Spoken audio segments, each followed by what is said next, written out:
I was told you were coming.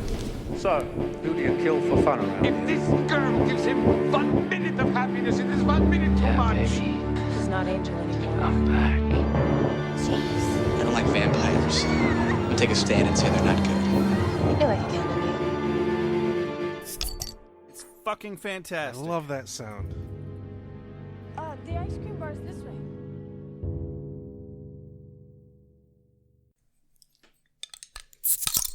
Boom. Ta-da! This is Beer with Buffy. I'm Josh. I'm Rex. He's the motherfucking T-Rex. Oh, god damn it, I hate that nickname. It's...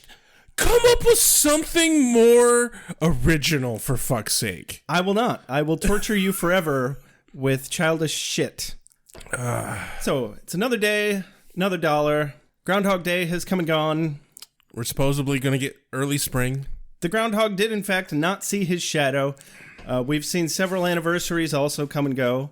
Sonic the Hedgehog 3 was released 25 years ago as of Groundhog Day. Oh, really? Yes. They couldn't find another holiday about a rodent. So, well chosen. They went with Groundhog Day. I guess that works. Well done. Hedgehogs, foxes, echidnas, it's all the same, really.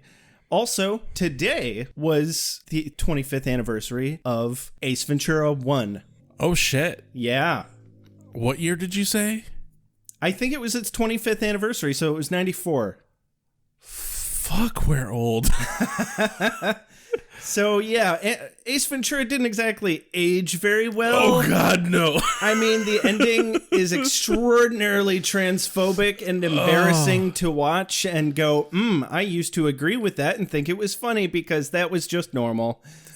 And now it's cringeworthy on a tenfold Nice Guy Xander level. Oh, God, yeah. Yep. We're currently out of our deep freeze, our sub-zero fucking temperatures, and I didn't get to make the joke last week. Don't forget your booties because it's cold out there today. It's cold out there every day. What is this, Miami Beach? Not hardly. So, we have a surprise segment for you today. Fred's Messages. That's right. We fucking did it. We have a phone number and a voicemail. And of course, as predicted, Oh, God. the only person to make any fucking phone calls to us was our best fan, Fred. So we present to you today the segment of Fred's Messages. Here, go ahead and listen to some of Fred's messages. Josh, so you asked, why am I listening? Is it just because you're talking about Buffy? Is it because of the YouTube abusing each other verbally? Yes. Thank you for wasting our time. Rex, you just need to get over the number, okay?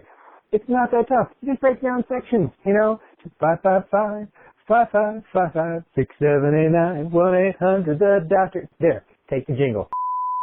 Allison Hannigan was by far my first, real TV crush. I don't know what it was about her, but there was just, from the first episode I saw her, and I was just like, who is that? And I think the testicle dropped. Congrats, Josh, on having a kid named after you. I know you're a little worried that the kid's name is Josh, but there's worse things that you could be called. Like Kyle or Chad. I think I've only met one non-douchey Kyle in my entire life. Okay, Uncle Phil is he is the one and true Shredder.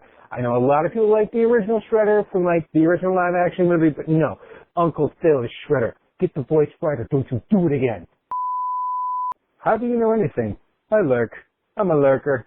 Yeah, Josh, I believe that. I see you as a lurker. I feel like you would be a pro lurker. Like if there was a pro league of lurkers, you would be the lurkiest of lurkers. Rex, how did the poo smearing party go? I carbo loaded as much as I could because I wanted to help, but a thing came up and I wasn't able to get there. I just hope your new apartment is just covered in shit. In one of the episodes, you were also bad-mouthing the brooding. Fun fact about David Boreanaz, the primary reason he got into acting was he was walking through the streets of LA looking like David Boreanaz, which is almost 90% brooding. Wow. So, Fred, Why did we agree to this? Why are we watching this? So we've decided on a couple of things to respond to here, Fred. So your first one, you're watching because we abuse each other verbally, and thank you for wasting our time. No, thank you for letting us waste your time, Fred. Yes. You're welcome. The number jingle. Fred, how fucking dare you? Shit just got serious. How fucking dare you give Josh that awful idea? 1-800 God damn it. 555 No. 555 687 910. If Josh hasn't already fucking messaged Ben about it, he probably will after this recording. Fuck you, Fred. Oh, yeah. Fred's gold and more like it. So you think Willow's hot? Well, congratulations, you fucking exist. I'm glad we could be a part of your welcoming to manhood. I can't believe you told us that your ball dropped on a fucking... on a voicemail that you knew was going to get broadcasted over the internet. You brought this on yourself. So, I don't really think of Willow as hot, though. She's more cute. Yeah, it was really mostly the Halloween episode where she was hot. Oh, yeah. She was definitely hot in the Halloween episode. Yeah, and that's the episode he's responding to in these messages is 206. Right. Next. Thank you for the congratulations on a child being named after me. You're right. It could have been worse. So maybe you've never met a Kyle that wasn't a complete douchebag, but I have family named Kyle, so I'm just going to keep that one on the down low. I know a Chad who's a pretty cool guy. I bet you do, Rex. No, I went to school with him. He's a pretty cool guy. I'll take your word for it. So... why are you hating on all the other shredders, Fred? I'm on Team Fred. Fuck you, Josh. What is your infatuation with Uncle Phil Shredder? There's something Vader-esque with Uncle Phil Shredder. No, there's one quote that comes to mind when I think of Uncle Phil Shredder. There's an episode where he comes up out of the ground in his big underground drill thing, and he's got Bebop and Rocksteady in there, and all you can see is the external of the ship. And you hear him say, "That's the last time I let you sit on my lap and drive, Bebop." What? I was like, what just happened? But that's an actual quote. Really? Yes. From the original Teenage Mutant Ninja Turtles cartoon from the 80s. God, I barely remember that fucking cartoon, and I watched it religiously. Yep. So I never could watch it religiously because we didn't have cable. And also, I didn't know about TV Guide. I could never figure out what time shit was on regularly. Anyway, so you see me as a lurker. I could be a pro lurker. You know, at least somebody believes in me.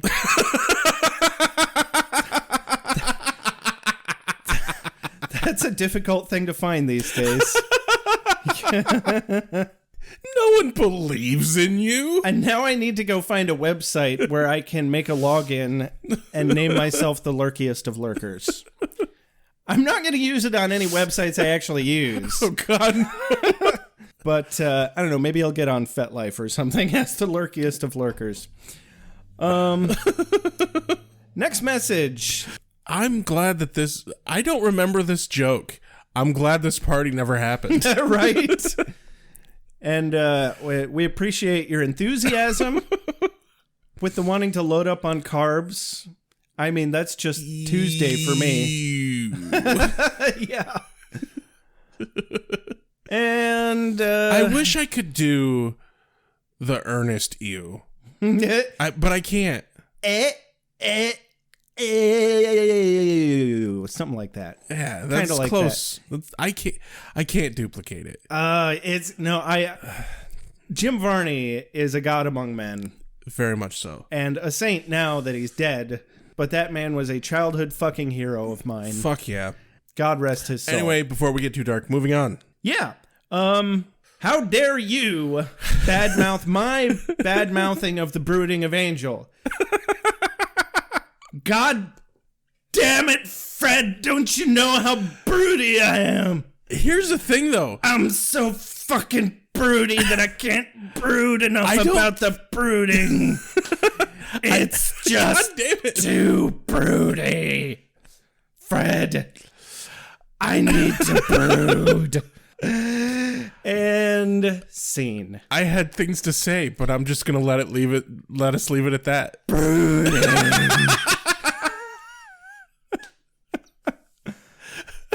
No. I want to hear what you had to say, Rex. I don't remember now. So that's all I have to say about that. Only 90% brooding, Fred? Fuck you. I see your 90% and I raise you a go fuck yourself. Is this from me? I must be ready. I need my strength. Give me more! Nights I shall walk the earth.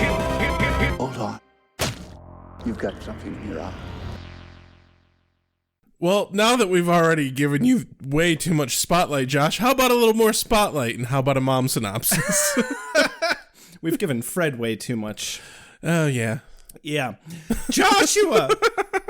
What are you doing? You can't leave the house. It's still pandemonium. Actually, no, the Snowmageddon's over, Mom. But there's supposed to be an ice storm tonight. That was actually a pretty good movie. I never saw it. I'm not surprised.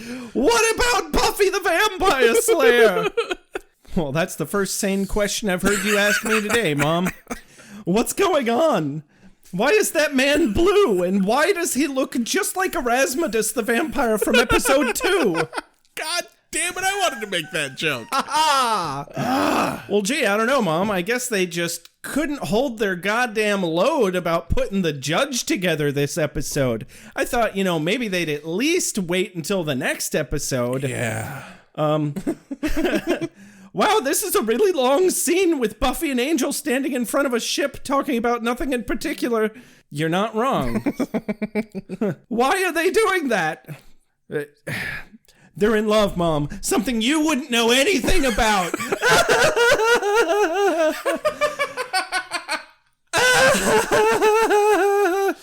Stomp, stomp, stomp, stomp, stomp. I'm ready to move on to the episode. Yeah, let's get to this craptastic episode. To the brooding. Oh. Craptastic, huh? Yeah. All right. So, opening scene.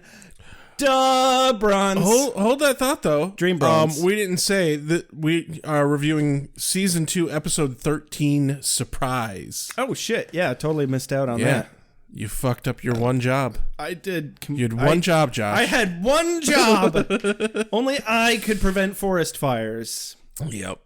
So yeah, we open up on Buffy is dreaming, and she ends up in the bronze in her PJs. Uh-huh. And it's her birthday. Willow has a monkey and speaks in tongues. I think it's supposed to be French. Oh, okay. I'll take your word for it. Joyce manages to be condescending even in a dream. Your dreams are shaped by your reality.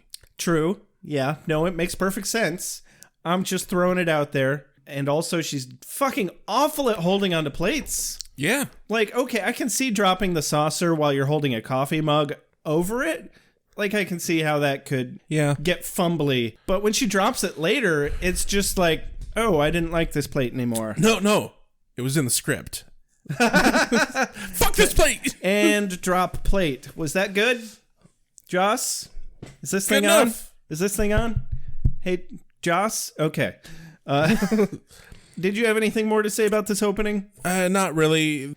It ends with Drusilla killing Angel. Yep. He dusts in probably one of the best dust effects we've had yet. It was a very nice dust effect. Yeah. Man, the Michelangelo God depiction kind of excellent moment fucking there. effect. But yeah, and then she wakes up. Opening sequence. The opening sequence. So Buffy runs straight to Angel to be like, "Oh my God, are you dead?" And he's standing in front of her, and she's like, "Oh my God, are you dead?" And he's like, no, I'm not." First off, Well, he is a little dead. No, he is dead. He's very dead.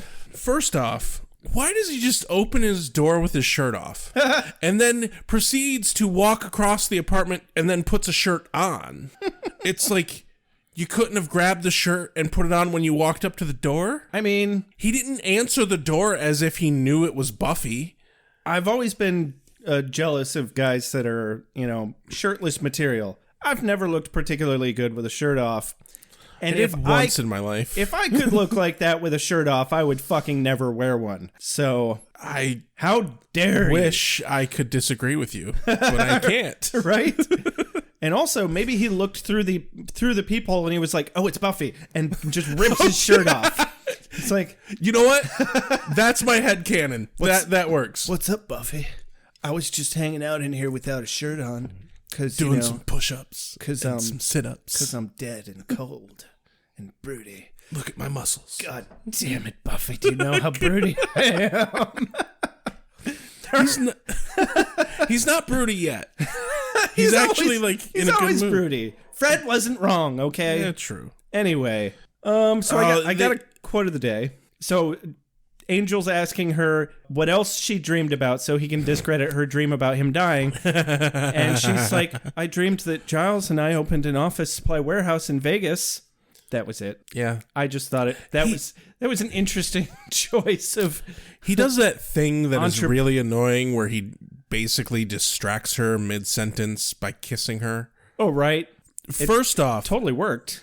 it worked in this show, yeah, but that does not work in real life. I mean, Okay, maybe it might work on a 17-year-old girl. I was like, I'm going to try to disprove that. It might work on a 17-year-old girl. They're probably just like, okay, no. So now you're never going to see me again. I have an 18-year-old sister who is way too fucking boy crazy, and it's weird. She recently had a boyfriend, and just the way she is about the boys that she's into is weird and unsettling, and I can totally see it working where if one of them kissed her mid-sentence, she'd just shut the fuck up. I'll take your word for it. Anyway. So we go to school. Yep. And this is actually broken up into a couple of mini scenes. First, we have Buffy and Willow. Buffy is telling her about the dream.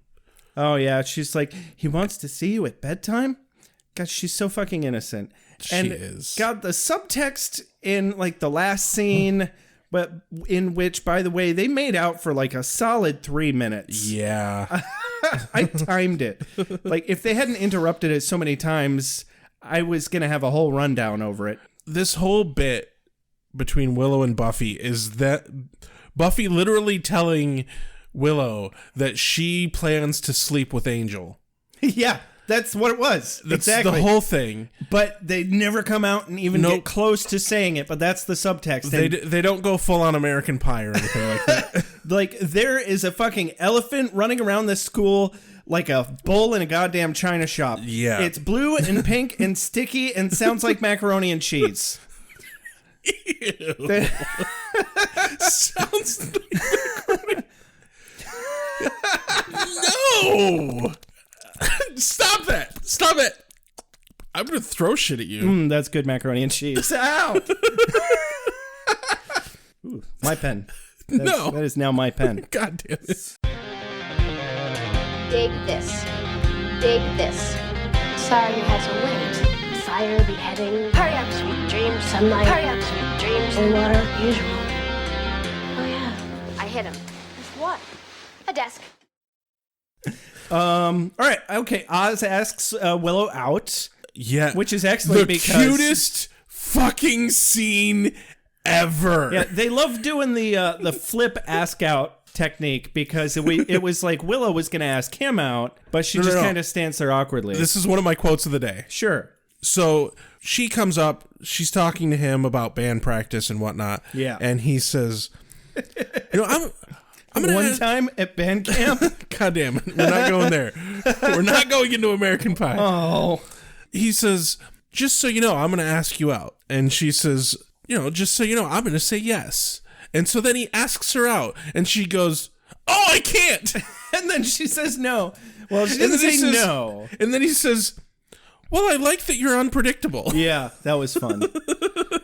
And then when she walks away, I could not have seen it coming. The look on his face, was so sincere. I missed it. I was looking at her face. Oh my God, the look on his face was like, oh my God, I fucking love that girl. You could see it in his eyebrows. After we're done recording, I'm gonna have to go back and fucking rewatch that. It's good. Seth Green. Dude, the chemistry between these two actors is just some of the best fucking on-screen chemistry. It was fantastic. Amazing. Like that 1 minute scene blew every single Buffy and Angel scene out of the water. Oh God, yes. Out of the fucking water.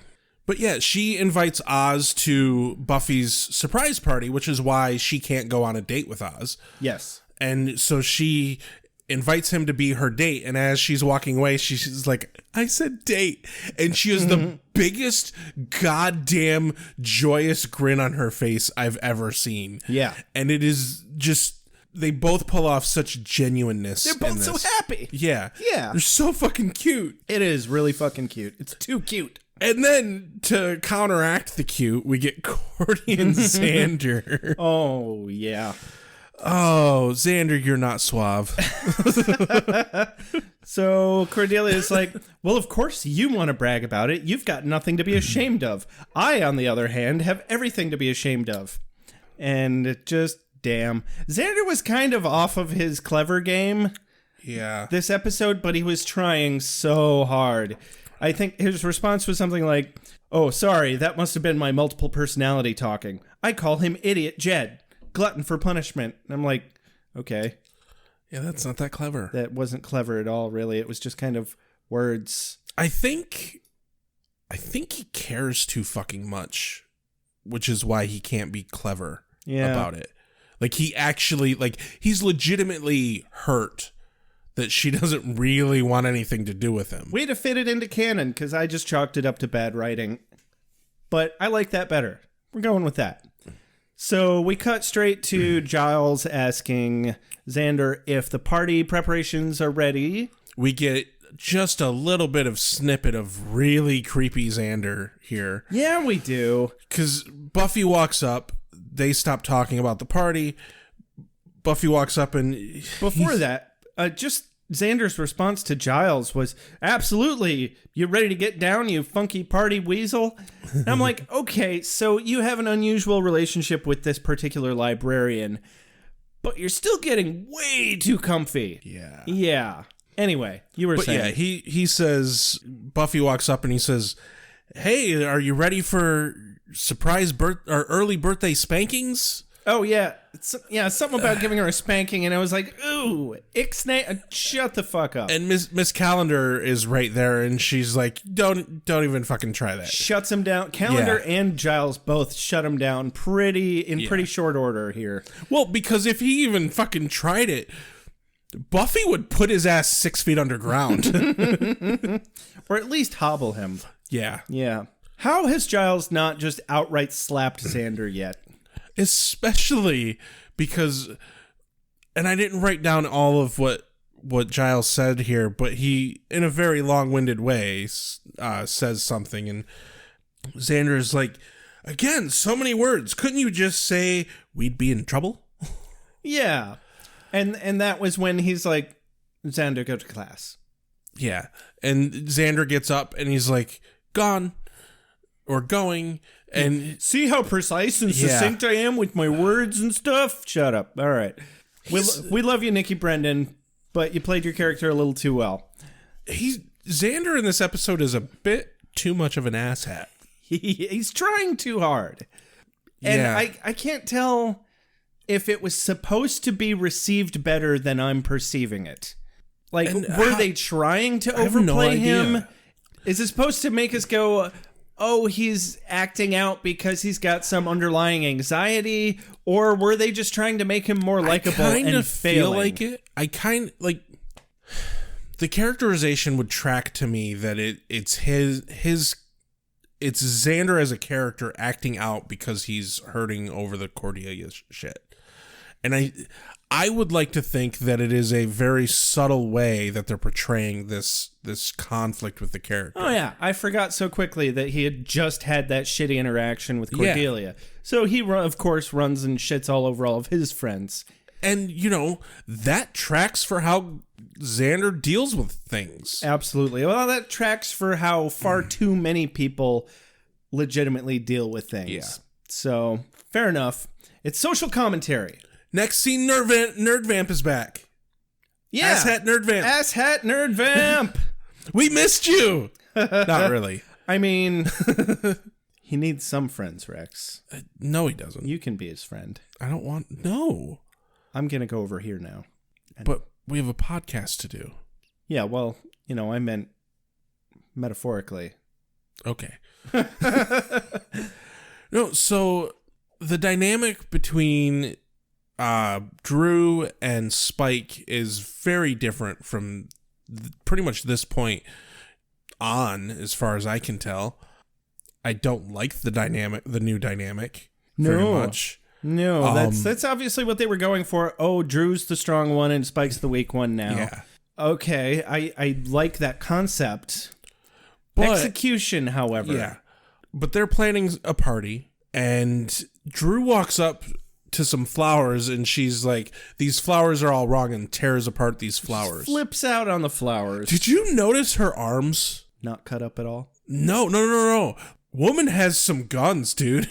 Really? Yeah, like the muscle definition in her shoulders and arms, even though she's a really skinny woman, like she's got some fucking muscle on her. Really? And when she was tearing up the fucking roses and shit, like her arms were flexing.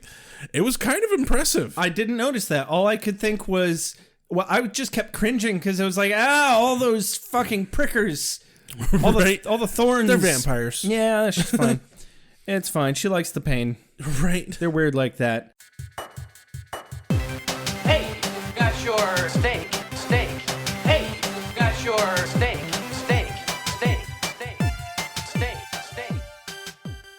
Yeah, this is apparently supposed to be the last party. So Spike's being all whiny and mopey, and at least there's a little bit of an excuse to it this time, because the last time he was being whiny and mopey and a little too much like the master was just out of nowhere, and I'm so defeated.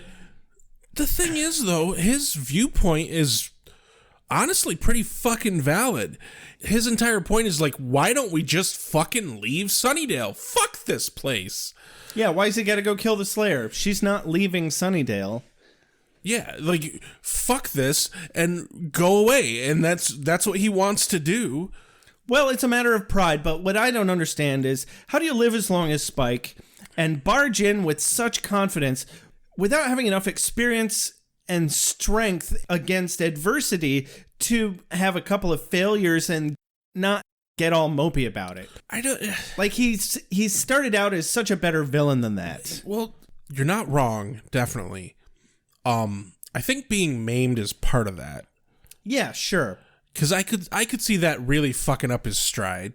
Yeah. He's never been beaten this badly. He's got great posture. Like, not being able to walk around for Spike is definitely a huge blow to the ego. Yeah. Yeah. So, I mean, I could kind of see that. I mean, I thought vampires had a little better healing power than that, but okay.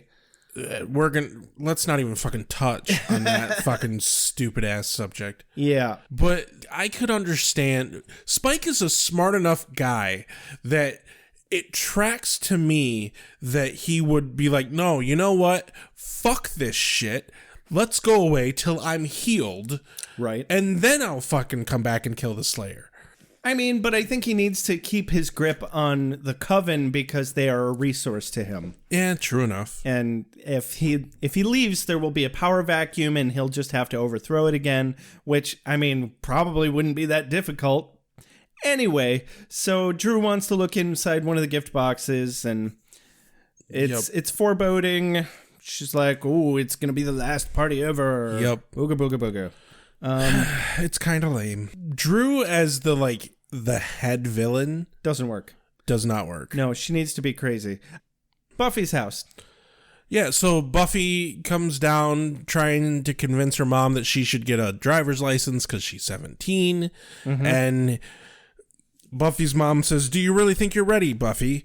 And drops the plate, which is Just like in the just dream. like her dream. Yep. So that tells her that the dream was actually prophetic. They cut straight from that to the library, or no, to the computer room with Calendar before we talk about the dream later. And we get to meet Uncle Enos. Is that his name? I actually looked it up because I wanted to make sure I got this the actor's name right. Okay, because this guy, Vincent Schiavelli, is like one of the great fucking character actors of the 90s. He is. Like, holy shit, I love this dude. I remember him mostly from his role in Ghost. Yeah, he was in Ghost. His filmography is huge. I didn't realize he died in 2005. Yeah, it's shitty. 13 fucking years ago. Yeah. I did not know that. But yeah, great fucking character actor, nails this character. And I thought the Russian accent was a bit forced, and honestly, there were several lines, not just him, but Calendar, Buffy, Drew, Spike, like fucking everybody had at least one line in this episode where they were fucking chewing on cotton balls, and I could not understand what the fuck they were saying. And and he had one of those lines. He said something about the elder woman has been something is different. It sounded to me like the elder woman has been eating sides. That's what it sounded like, but that's obviously not what he said. Seeing signs. See, I re-listened to that like 15 times and I didn't get that. I caught it. Good Maybe for you. Open your ears. You're so special, Rex. I am. You're a motherfucking T-Rex. God damn it. But we have his quote in the fucking opening music of this show. Oh my God. I felt it coming just a moment before he said it. And I was like, it's that quote. Yep. Yeah. And it's fantastic. But this is when we learn that Miss Calendar, that's not actually her fucking name. I didn't write down her actual name. Yana of the Calderash people. Yeah. Not to be confused with Yanni the Janitor. It's Yana, the computer teacher. Exactly. She is Yana, the Calderdash. No, so this is when we learn that she's one of the gypsies, that part of the tribe of gypsies, or clan of gypsies? The gypsies. Family of gypsies. Gypsies. Yeah. The cursed angel. Yeah, that cursed angel. And her uncle is super upset because Angel is not broody enough. You're not nearly broody enough, Miss Calendar. God damn it. Let's see. Then we go to the library. Well, so he tells her that she needs to go. She needs to make sure that Buffy breaks up with Angel. However, she has to do it. And I loved that when he says, "Don't forget who you are," a gypsy. They literally cued the dun dun dun music. I mean, it wasn't quite that dramatic, but it was pretty special. Yeah. Okay, and then from there we go to the library. The library. Buffy's wigging out over the plate with her mom thing. Yep. Giles tells her he's going to research Drusilla to find out anything more that he can. Willow and Xander come in. They're super happy about the party, and then they're like, oh, fuck, we have to cancel it because Buffy's sad, I guess. So they set up a plan that Buffy's going to come back to the library at such and such time, and she leaves. And Xander's is like, oh man, I was so looking forward to the party. And Giles is like, no, we're having a fucking party. Oh, we're fucking doing this. And I wrote down Xander's line here says, looks like Mr. Caution Man, but the sound he makes is funny. Yeah. No, and his point is super fucking valid. And he's like, I've lived on the Hellmouth long enough to know that we gotta fucking do it now. Otherwise, when are we ever gonna get a chance? Yeah, and that's good growth. Giles is really coming out of his shell. Really blooming. Yeah. As the British flower that he is. Absolutely. There's a reason why you're here. The reason what's now. There's a reason why you're here. The reason what's now. So on to the next scene. The school, still. But later at night, as Buffy is coming to meet at the library, Miss Calendar approaches Buffy with questionable and motivation. This is a huge red herring. Yeah. I literally wrote down, "Fuck you, Miss Calendar, what the fuck are you doing?" Because I thought she was like leading Buffy to a trap or something. Yeah, well, that's what subversion, that's what they wanted you to think. But I was like, wait, no, it's just part of the surprise party. Surprise! That's the name of the episode. Surprise! Yep. So, hey. Miss Calendar is driving her to the Bronze. They run into Asshat Nerd Vamp. Yeah. And he's stealing an arm. A box. We don't know there's an arm in it yet. Anyway, she fucks an arm. She fucks up the vampires. She gets an arm. Yeah, well, and the whole Scooby Gang is hanging out. Was it the Bronze? It looked like the Bronze. It was the Bronze. Did they? I guess they rented out the whole Bronze. Apparently. Or they broke in while they were closed. And then Buffy, with the vampire, goes through the window that she had broken open when she killed Arazmadus. Which is actually Luke, for those of you who may or may not have listened to episode 2 of Beer with Buffy. He will always be Arazmadus in my mind. He is, in fact, Arazmadus. But for those of you who are more familiar with him as Luke, or that Arnold Schwarzenegger-looking motherfucker. He is unquestionably an Arnold Schwarzenegger-looking motherfucker. Yeah. So this is the first time Oz, the king of cool. Yeah. Holy shit. That's a good way to put it. No, so she fights the vamp. She dusts him. Everyone watches her do it. Yeah. And Oz just takes it in fucking stride. So I had to stop and think about this for a minute, because the last time we really saw Oz was What's My Line Part 2, where he gets shot by the order of Taraka. Right. What did he think was happening? Did they give him any kind of explanation? Did he just think it was a cop? Maybe. Well, I don't remember how they tied that up with him. They didn't. They just cut the scene. I don't understand how he doesn't know that there's anything going on. He's too cool to care. No, because in this scene, like he's so cool that he got shot, and he's like, it's just a graze, and moves on. Yeah. Okay. Got shot in school. No, but the best part about this entire bit here is Xander starts explaining that vampires are real, blah, blah, blah, and points to Willow, says, she'll explain it to you, and walks away, and Willow's like, and Oz is like, no, this explains a lot. Yeah. And that was both great for his character and a fast and easy way to move the fuck on with the scene. Oh, yeah. I appreciated that on every level. Absolutely. And then so Buffy opens the box, finds out that it's an arm. The arm attacks her and is choking her. Yes. Gets the arm off. They close the box. And Angel just happens to know everything about it. Willow goes, what was that? And Oz just looked like an arm.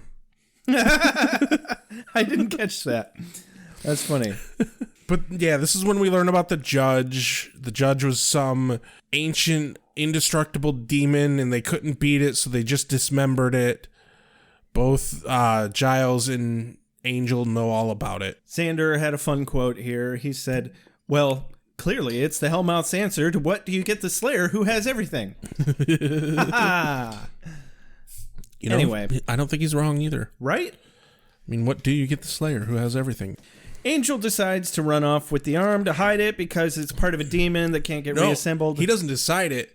Miss Calendar convinces him that he has to do it. It's her idea. She proposes the idea and he fucking runs with it. No pun intended. All right, cool. I missed that little snippet. No, and she's like, I'll drive you to the docks right now. Yeah, absolutely. No, the scene happens pretty fast. Yeah. And so then we move on to Spike's lair, unless you had something more to say. Nope. Spike's lair. Spike looks painfully bored in this scene. Yeah. I don't know if this was on purpose or if James Marsters was just really painfully bored. See, I couldn't tell either, and that's not good. No. That's not good, because for an actor as fucking talented as James Marsters, you don't ever want him on screen looking bored. I think part of it is him being in a fucking wheelchair. We went over it earlier. It's supposed to make Drew look more empowered, but still, just from the perspective of good character choices, Yeah. I don't appreciate what they did with Spike. But the nerd vamp lost the arm, and Drew wants to punish him, breaks his glasses, which were real glasses, by the way. But she decides to not because Spike says that while he is a wanker, he's the smartest one they got. Oh, yeah. I got her quote. I did like what she said in this scene. She's like, make a wish. I'm going to blow out the candles. And then she nearly has a Joker moment. She's threatening to poke his fucking eyes out. I rarely don't like Juliette Landau's performance, but there was something unconvincing about her this episode. Yeah, that like really when she was. flipped out on the roses, and when she's like doing this catty teasy thing with her fingers towards his eyes, I'm like, I don't believe it. She doesn't manage to play the half sane very well. Yeah. Like, she does the batshit crazy shit Completely- really well. Completely bonkers, totally up her alley. Take away the completely aspect, and suddenly it's Exactly. doesn't feel right. Exactly. And maybe it's just because that's what we're accustomed to seeing. Yeah, maybe. But yeah, they give Asshat Nerd Vamp a second chance. Yep. As they should. They really give him way too much shit for as much heavy lifting as he does. Right. It's like, this guy's a fucking asset to you. Why are you treating him so shitty? Here's the thing, though. He definitely pulled his weight here because Angel and Buffy go to the docks and he finds them. Yep. And recovers the fucking arm. And actually gets it back. That's badass. I mean, he did lose it in the first place, but I don't see Spike and Drew out there trying to get it. No. It's hard for me to say anything cool or witty or at all. I can usually make a few vowel sounds and then I have to go away. I don't mean to interrupt your downward mobility. Yeah, you're the Slayer I and just wanted to we're tell like the Slayerettes. Oh, please. So then we get the longest fucking goodbye scene ever. I did like the bit with the God damn it, I can never say it right. The clattering. Oh, I didn't get the name of it. I wanted to. It's an actual like Irish tradition. Okay. I wanted to do like a whole dramatic reading of this scene, but it was just too long. Yeah, I was like, I'm not writing this down. We don't have a long enough podcast for that shit. No, we don't. But if they didn't take so long to say goodbye, he'd have been on the fucking boat with the arm. And I'm just saying, maybe stop with your broody bullshit and get shit done. Well, fucking, it was Buffy's turn. God damn it, Angel, I'm so broody. What are we ever gonna do if we can't be together, Angel? I'm so broody, Angel. The thing is, though, holy shit, Sarah Michelle Gellar can fucking cry, dude. Yeah. Like, she was heart-wrenching to watch. Mm-hmm. She was so broody that she made Angel have to be the positive one. Right. That was impressive. Yeah.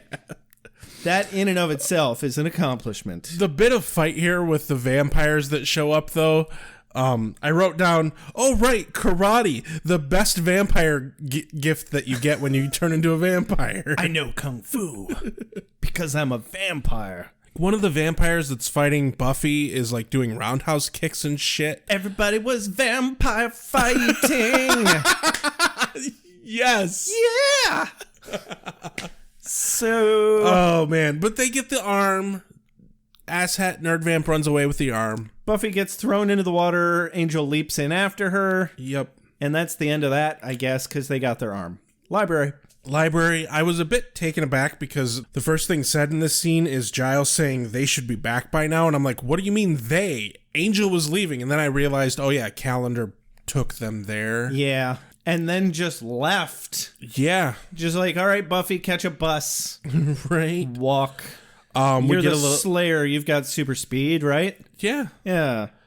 We get a little bit more creepy Xander in this scene too. Fucking Xander. Did you get his whole quote on this? I didn't. Because, okay. I just wrote fucking creepy Xander. So he goes on this fucking tirade where he is essentially imagining Buffy as a Denny's waitress, an Angel being fat, and himself swooping in on a private jet to make Buffy cry. That was essentially what this speech amounted to.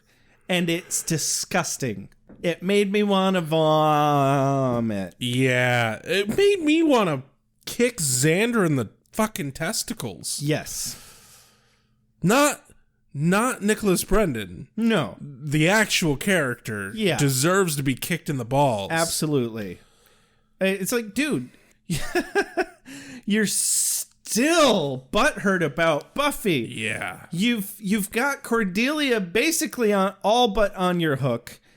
You completely fucked up anything you could have ever had with Willow, but she would still take you. Yep. Over Oz even at this point. So far. Currently. Yes. Currently. Not for long. No, not for much longer. No, sir, not for long. Anyway, no, that was disgusting. So Giles goes into his speech about what he's learned about the judge. Only a true demon can survive his soul-sucking process or something. And his touch can literally burn the humanity out of you. A true creature of evil can survive the process no human ever has. And Xander, of course, cuts in with a vaguely redeeming comment. No problem. We send Cordy to deal with it, and we all go for pizza. I did appreciate that. Yes, and you know what? That fits with where the character, where Xander would have to be in a headspace wise. That's exactly where his headspace is. You know, which is why he's being such a fucking creepy asshat. He's pissed because he's been hurt by Cordelia. And so, you know, the lesson learned from all this is don't misplace your aggression. Yeah, like shitty high schoolers do. Yep. So they all start hitting the books to research shit. Buffy falls asleep on a desk. Yep, on a desk, and Giles like pulls Angel aside because they were about to talk in front of Buffy, and they wanted to give her some space so she could sleep. Yeah, Giles like yelled something and then shushes Angel immediately. Right. So it's a funny bit here though. They step aside. Giles is like, oh, she's very tired. And Angel's like, yeah, she hasn't been sleeping very well. And everyone in the library turns and looks at Angel, and he's like, what? She told me about it. They just automatically assume he knows because they were sleeping together, which, surprisingly, they have not. No, which is the problem later. Yeah. And then we go to the lair. Yeah. I liked the music a lot. I didn't. I really didn't. Yeah, okay, even if it's not something that you would like listen to in your car or at home for fun, I thought it fit the scene. It did fit. I just didn't like it. Okay. It actually looked like a pretty decent party. It did. I mean, I don't think I would be really into the blood punch thing they had going on there, but well, you're not a vampire. Don't knock it till you try. So they put together the judge. And talk about a failure of suspense. Once again, yeah. They put together the judge, and this dude walks out. Do you know who Ivan Ooze is? No. The very first Power Rangers movie had Ivan Ooze was the bad guy, and he's this purple dude. Okay. And he's like, has ooze monsters and all this. But the judge looks like Ivan Ooze crossed with Gozer, not Gozer, Gozer the Gozerian from Ghostbusters 2. Ghostbusters. Yeah. Huh. Doesn't he? Like the scene when I'm not familiar with the Power Rangers character. I wish I could show you, but I can't like turn things on. Yeah. No, just think purple. Okay. He's just purple, but he looks a lot like Gozer the Gozerian. Okay. Plus purple. I thought you were going to say it's like the same actor that played that character or something. No. But as we established earlier, I meant to look it up if it's actually the guy that played Luke It is. It is? It is. It is Arazmadus. It is. Hey, welcome back, Arazmadus. We missed you. Aw, the judge. What the fuck? Old ancient demon speaks perfect fucking English. Maybe he's got a babble fish. I'm not worried about it. Dig this. Dig this. Sorry you had to wait. Fire, beheading. Hurry up, sweet dreams. Sunlight. Hurry up, sweet dreams. And water, usual. Oh yeah, I hit him. With what? A desk. But they let him kill the nerd vamp. Yeah. He fucking redeemed himself. And That's bullshit. And they were so fucking excited. Drew was so excited about it. Well, fine. But what the fuck? What the fuck? Well, I think it's a metaphor for how the elite are exploiting the masses' labor. Obviously, once they've gotten what they need out of you, they don't care anymore and you're disposable. Yeah. And that's a perfect analogy for that. Like, that started out as a joke, but I really mean that. If you don't like my politics. So then the next scene... Buffy has a plan. Yeah. A good plan. An ineffective plan because it relies on knowledge or the chance that they haven't already gathered and created the judge. Yeah, let's run directly into the largest known, most powerful coven of vampires in Sunnydale. Great. But so her and Angel are going to go check out the scene and scout ahead, so to speak. Yep. And everyone else is going to look at shipping lanes and shit like that and figure out like what's coming in and out. And scouting ahead for some reason, which would have been a brilliant move had they known about this like 4 days ago. Yeah. Exactly. They're already too late, as we know, as an audience, before they even leave. Buffy, next time have your prophetic dreams a bit better on schedule. Yeah, seriously. They're immediately fucking caught because Arazmadus the judge can fucking sense humans. Return of Arazmadus. Right up there with Return of the Jedi and Return of the King. Yep. Goddamn. They immediately escape after being caught. Which is so the way they escaped. Can we chat about that for a second? It's cartoonish as hell. So they drop some TVs on the concrete floor that's like 5 inches thick that broke a hole big enough for them to crawl through. It's into the sewer. Into the sewer with enough speed to be well ahead of all the vampires behind them. To hide behind a fucking metal creaky goddamn door. Yeah. As they run by. It's fucking cartoonish. Like, you guys. These vampires, they can't hear anything. We're totally right behind this door and they don't even see us. Scoob. They crawl out of the fucking sewer to rain in California, for fuck's sake. I've been in California. There's not that much rain ever. I mean, even in the 90s? No. I feel like it was kind of a recent thing. Anyway, yeah, and they're like, "Oh, we have to get out of the rain. It'll make me too broody, Buffy. The rain helps me brood." And they run back to Angel's house. Why they didn't go back to the library or something? They didn't even bother to lock the door behind them. No. I just want to say that they went to Angel's house and they ended up banging. Yep. And they just left Giles and the rest of them to continue looking for fucking packages. I mean, what's it matter? What are they going to do at this point? No, think about it. They went to bang. The rest of the Scooby Gang stayed up all fucking night in the library. When they could have been trying to research how to get rid of the judge. Yeah. Or at least dismember him again. Yeah. But instead they're looking for packages. Yeah. That's fucking impressive. Gerarg. Yeah. That's the episode. Is this for me? I must be ready. I need my strength. Give me more! Night I shall walk in the earth. Hold on. You've got something in your eye. But yeah, the last fucking moment is Angel running out and screaming Buffy. So somebody was recanting this episode to me a couple weeks ago because I knew it was coming. Yep. No pun intended. I knew that they were going to hook up and Angel was going to get his soul back. Okay, we don't know exactly that's what's happening yet, but there's enough evidence to make that assumption. Yeah.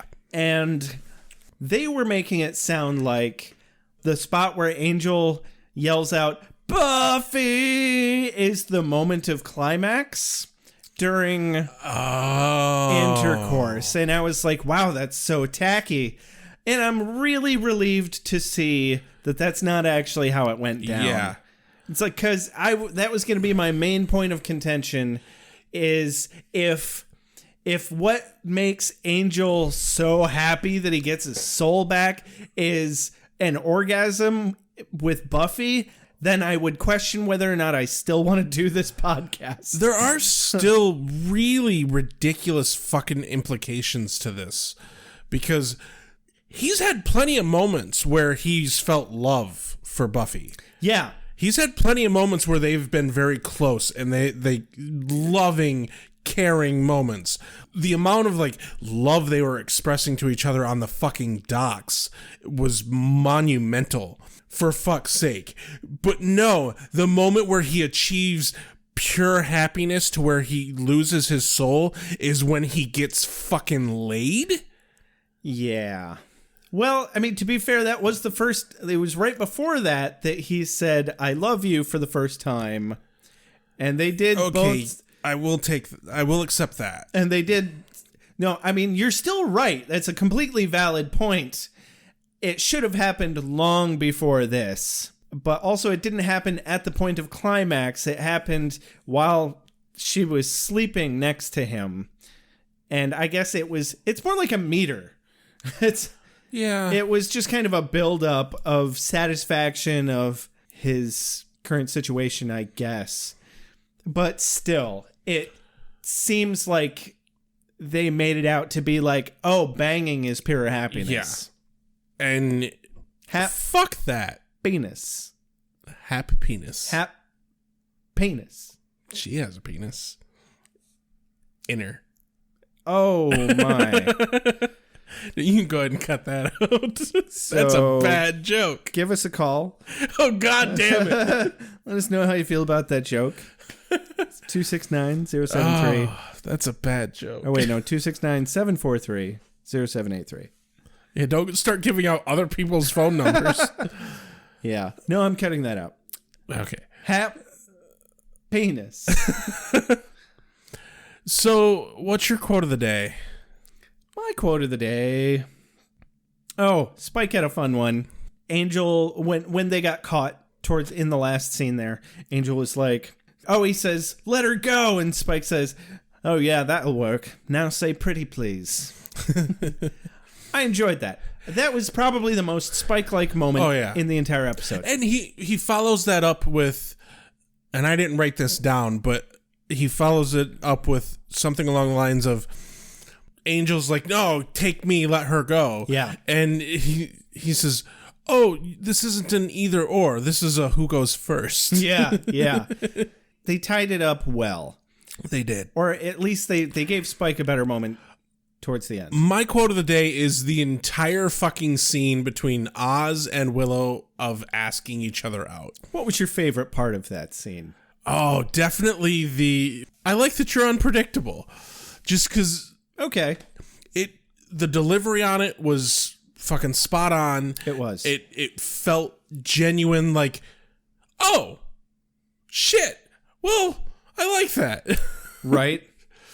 So, overall, how'd you feel about the episode? I thought it was fucking boring.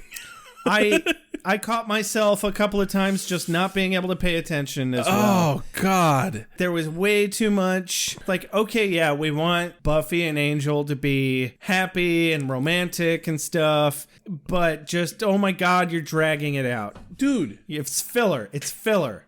The end of the fucking episode, listen to this.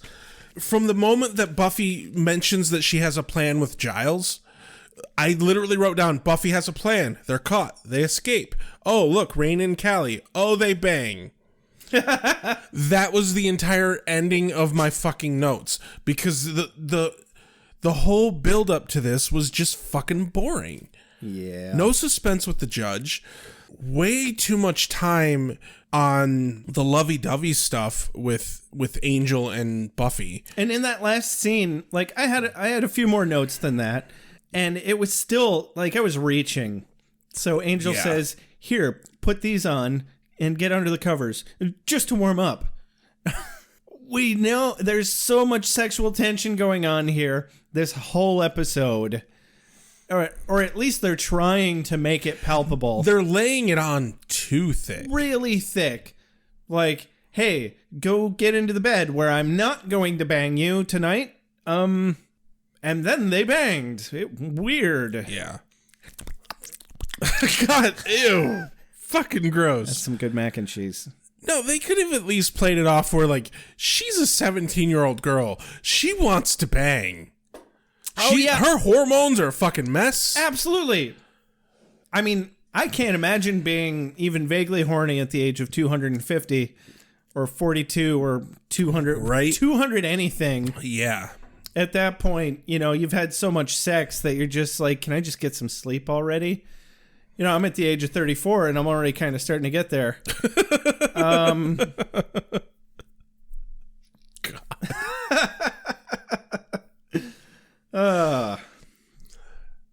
I don't even want to talk about that.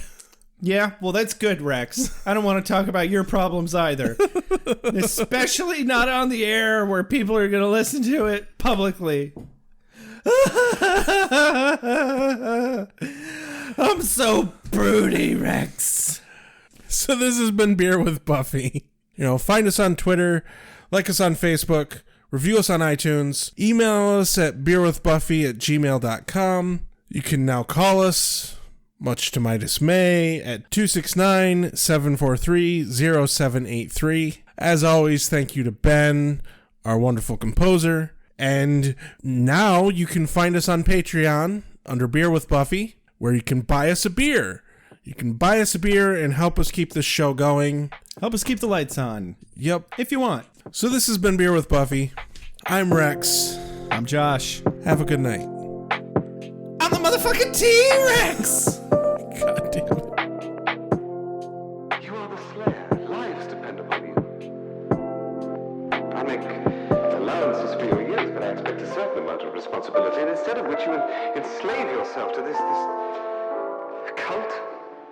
You don't like the color?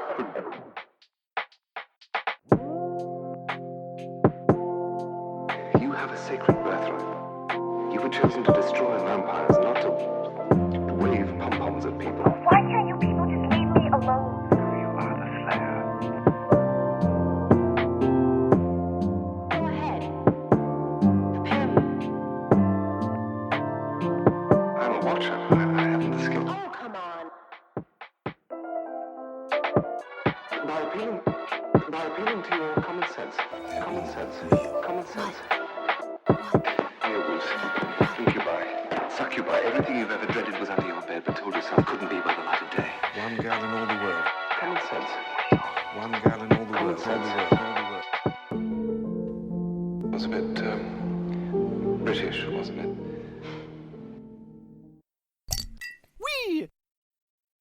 Wait, what have we done? Why are we watching this?